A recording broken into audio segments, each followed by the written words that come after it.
Assalamualaikum warahmatullahi wabarakatuh ya. Selamat siang kalau sekarang tappingnya sedang siang menuju sore. Oke, kali ini kita mau ngobrol tentang putusan MK kemarin yang akibatnya cukup ini ya, memporak-porandakan ya, memporak-porandakan rencana dari koalisi besar Kim Plus yang mungkin ya nggak berubah signifikan ya, tetapi memang membuat ada beberapa perubahan rencana yang membuat kotak kosong di beberapa daerah itu gagal terjadi atau tidak terjadi. Kita lihat putusan MK nomor 60 ini membuat yang sebelumnya ada threshold gitu ya, semacam threshold atau batas syarat untuk kepala daerah di provinsi itu 20% ya. Sekarang di beberapa daerah seperti di Jakarta itu hanya menjadi 7,5%, di Banten juga kurang lebih sama. Akibatnya apa? Misalkan ya, di Jakarta yang sebelumnya Ridwan Kamil Suswono yang kemungkinan akan melawan baik entah kotak kosong atau melawan calon independen Dharma Pongrekun, ya akhirnya PDIP yang tinggal sendirian ya, dia punya kesempatan untuk mengusung calonnya sendiri. Ya, calonnya entah ya, saat video ini dibuat sih PDIP belum mengumumkan ya mau mengusung kadernya sendiri, entah Ahok, entah Pramono Anung atau Anies Baswedan ya, sebagai orang luar PDIP yang mungkin di PDIP-kan atau di jaket merahkan. Yang menarik juga terjadi di Banten.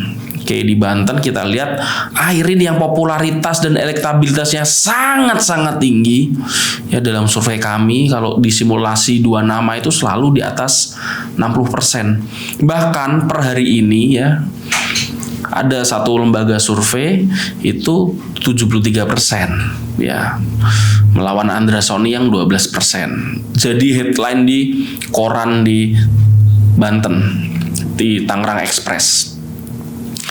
Ini bukan hal yang mengejutkan karena memang Airin ini performanya selama menjadi wali kota Tangerang Selatan, performanya memang luar biasa. Bahkan dalam satu status yang kita lihat di netizen, mereka melihat Airin ini didukung bukan karena dia bagian dari dinastinya Atut, tetapi di Tangsel memang Airin berhasil ya menaikkan PAD Tangsel itu sampai di atas 1,5 triliun. Sebelumnya saya kurang paham ya, mungkin cuma beberapa ratus miliar ya. Lalu orang bilang, wah ini kan apa-apa kan naik ya, ada peran swasta seperti itu, pajak mulai banyak diberlakukan di berbagai sektor. Tapi kalau pemimpin daerahnya itu nggak cakap ya, nggak jago ya, PAD-nya naiknya juga nggak akan signifikan. Anak buahnya juga nggak akan bekerja dengan baik seperti itu. Nah, akhirnya Airin mendapatkan kesempatan untuk maju yang sebelumnya semua partai, bahkan waktu itu Golkar ya, Bahlil sudah memberikan rekom ke Andra Soni dan Dimyati. Akhirnya di hari Minggu di tanggal 25 Agustus PDIP memberikan rekom untuk Airin. Yang di video tersebut ya, Bu Mega ada ya sempat tegas atau ya kalau netizen bilang wah marah-marah kayak gitu. Ya, Airin diberikan rekom oleh PDIP. Airin maju dengan Ade Sumardi, ketua DPD Banten ya, PDIP. Lalu setelah viral ya, Airin diminta untuk masuk PDIP, diminta untuk pakai baju warna merah hitam oleh Bu Mega. Sepertinya Golkar berhitung ya, Golkar berhitung. Akhirnya Airin diberikan rekom ya, B1 KWK baru saja tadi siang di hari Selasa tanggal 27 Agustus. Akhirnya Airin diberikan. Golkar tentu berhitung ulang. saat hari Minggu ya,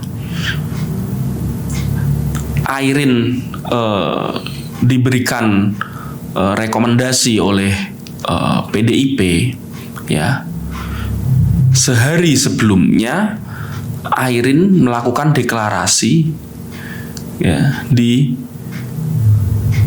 ASBSD bersama 8 calon lainnya di kota kabupaten di Banten. Yang seluruhnya itu sebenarnya didukung oleh Golkar. Ya, di Tangerang ada Sahrudin ya, yang kemungkinan juga menang karena elektabilitasnya tinggi. Lalu juga ada Andika, putranya Atut di Kabupaten Serang yang elektabilitasnya juga tinggi. Lalu juga ada Fitron di Pandeglang yang juga elektabilitasnya sangat tinggi. Ini semua kan dari Golkar.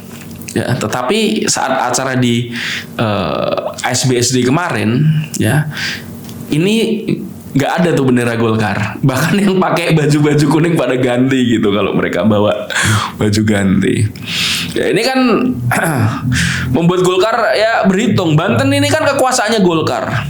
Gitu. Banten ini kekuasaannya Golkar, ya, putusan MK membuat Airin yang awalnya gagal maju, ya, akhirnya dengan dukungan PDIP bisa dia maju sendiri tanpa dukungan partai yang lain.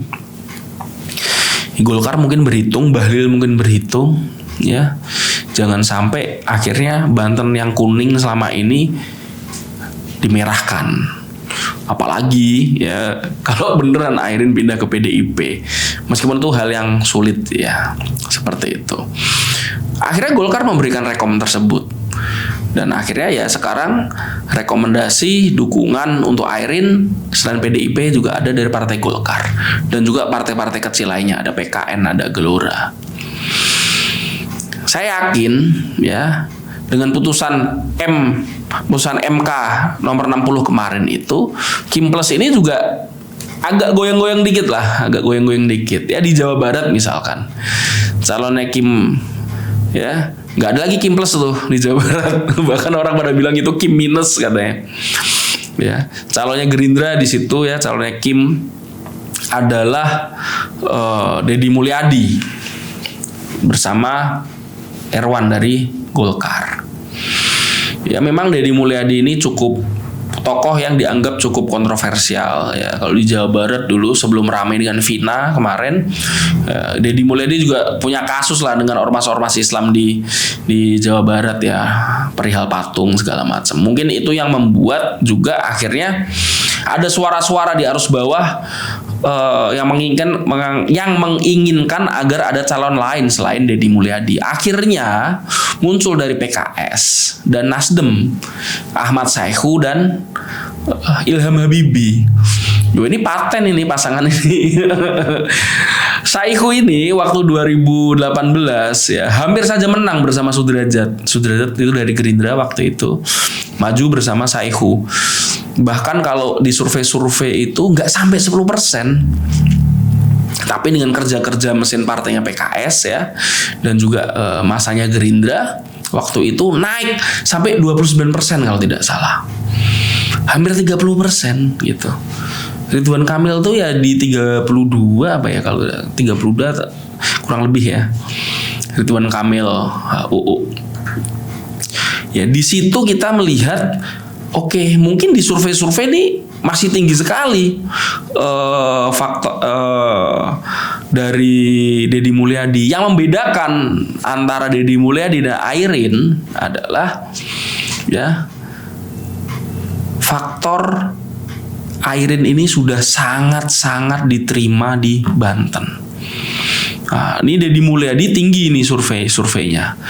Tetapi ada banyak faktor X yang membuat Deddy Mulyadi bisa dikejar. Selain Saihu, Ahmad Saihu dan Ilham Habibie, ada juga Ono dan pasangan dari PKB ya, Acep Adang. Kesamaan keduanya ya, Ahmad Saihu punya mesin partai PKS yang sangat kuat. PDIP juga punya mesin partai yang sangat kuat. PDIP sangat kuat di Jawa Barat, area timur sana ya. Di Kuningan, Pangandaran, Cirebon ya. Bahkan di Pantura juga PDIP sangat kuat ya, di Indramayu itu juga sangat besar. PKS kuat di daerah perkotaan. Bandung Barat ya. Depok, Bekasi, ya, Kabupaten Bekasi, Karawang, PKS sangat kuat. Nah, ini yang nanti akan seru ya. Kalau PKS dan PDIP bisa menguatkan diri, ambil suara sangat banyak di daerah-daerah tersebut, ya Deddy Mulyadi bisa goyang juga ini. Apakah mesin partainya Gerindra juga nanti akan berjalan sebaik PDIP dan PKS? Cuman PKS ini kita juga sanksi karena sekarang juga sedang digoyang karena habis masuk Kimples ya, ada gelombang mengundurkan diri dari Dewan Pakar. Nah, kalau tanya Dewan Pakar nih di PKS posisinya seperti apa? Kalau kita lihat ya Dewan Pakar ini bisa dibilang kader-kader eksternal lah kalau di PKS. Jadi seharusnya tidak terlalu mengganggu ya. Jadi tidak terlalu mengganggu. Dengan naiknya Saihu sebagai calon gubernur ini juga harusnya mesin partainya PKS ini juga akan panas kayak gitu. Cuman kan masalahnya baik di Ahmad Saihu Ilham maupun Ono Acep ini adalah logistiknya sebesar apa? Karena yang dihadapi ini Deddy Mulyadi selain dia punya elektabilitas yang sangat tinggi, oke? Karena dia ini diusung oleh partai pemenang pemilu, partai pemenang Pilpres. Ya, artinya logistiknya mungkin sangat kuat. Nah, ini seru nih Jawa Barat nih. Ini yang membuat ini disebabkan oleh tadi adanya putusan MK nomor 60. Ya, putusan MK nomor 60 juga rame tuh di Tangsel ya. PKS yang awalnya mendukung Marcel mundur, akhirnya mendukung kadernya sendiri, pasangannya Rumhana Sinta, disingkat Rama Sinta kalau nggak salah saya baca di Instagram. Nah, ini menarik juga. Seperti analis politik lain sampaikan, persamaan PKS dan PDIP adalah mereka partai kader. Jadi ada kecenderungan untuk mendukung kadernya maju di pilkada. Entah itu menang kalah itu bonus lah. Kalau menang ya bonus lah. Ya, cuman ini desakan-desakan dengan adanya putusan MK nomor 60 ini, PKS juga masih didesak untuk mencabut dukungannya dari Bobi Nasution di Sumatera Utara. Lalu juga masih ada desakan untuk kembali mendukung Anies di Jakarta. Gitu. Apalagi jika PDIP tidak jadi ambil Anies. Nah, dukungan-dukungan, desakan-desakan ini lahir ya. Tetapi memang putusan MK nomor 60 ini tidak terlalu berdampak di daerah-daerah lainnya. Ya, di daerah-daerah yang relatif sudah sudah firm koalisinya, ini akhirnya tidak berdampak terlalu signifikan. Ya, di Banten karena faktor Airin akhirnya memaksa Golkar untuk akhirnya mendukung juga. Ya, kita lihat yang sedang kita tunggu juga nanti adalah Jawa Timur. Apakah PDIP nanti akan mengusung misalkan Risma kayak gitu. Ini kan cakep ini pertarungannya, Risma vs Khofifah ya. Nah, ini juga patut diperhitungkan. Apakah PDIP akan maju sendiri atau nanti bareng dengan PKB gitu. Misalkan PKB dengan Kiai Marzuki, mantan ketua PWNU Jawa Timur yang dipecat oleh PBNU. Nah, ini kan seru juga nih ya. Yang jadi yang jadi calon gubernurnya siapa? Nah, ini sangat seru.